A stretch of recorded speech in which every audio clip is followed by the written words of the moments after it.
I'm not a chef, I'm an amateur cook, just like anybody else who cooks at home.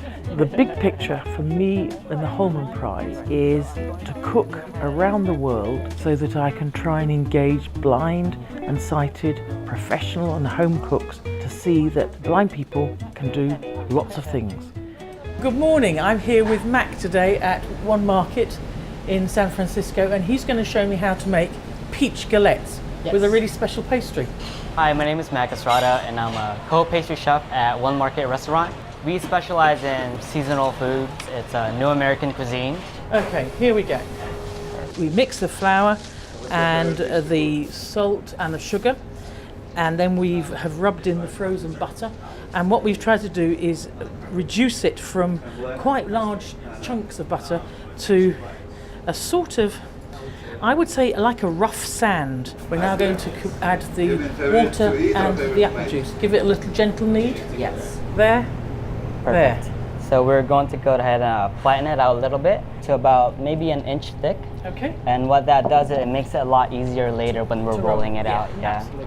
So we're going to be wrapping this up and chilling it for about half an hour.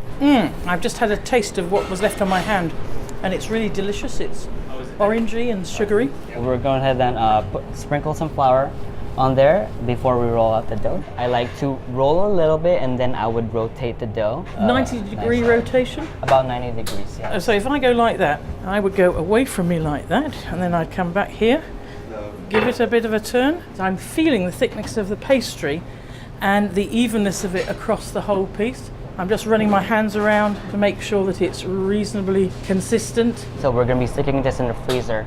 So when we cut the dough, we would want it to be as cold as possible just so the butter does not melt.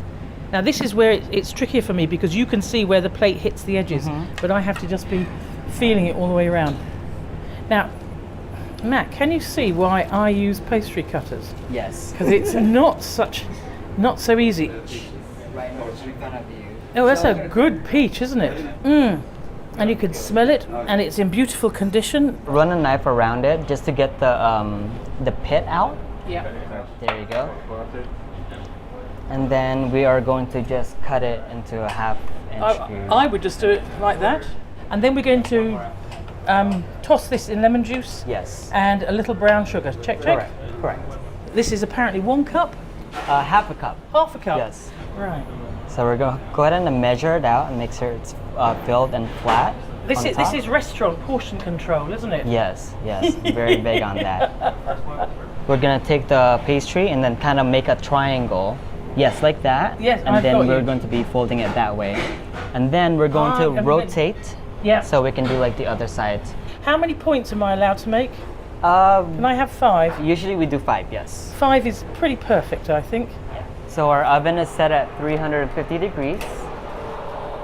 I'm going to pop that in there. That's Fahrenheit, isn't it? Yes, Fahrenheit. And then we're going to be setting a timer for 8 minutes. Yes. And then once that goes off, we're going to turn down the oven temperature to 325 degrees and another 8 minutes. Yes. All right, so we're going to take the galette out of the oven. So we're looking for nice golden brown with like crisp edges. Yeah. Yep. It was really interesting, and I had a lovely time with Mac, who had been quite nervous, but once we got into it, all of that disappeared completely. It was 2 people who shared a passion, were really interested in what they were doing. She was a joy to work with. Her enthusiasm is just contagious. It is sitting down with somebody, taking time, sharing, talking.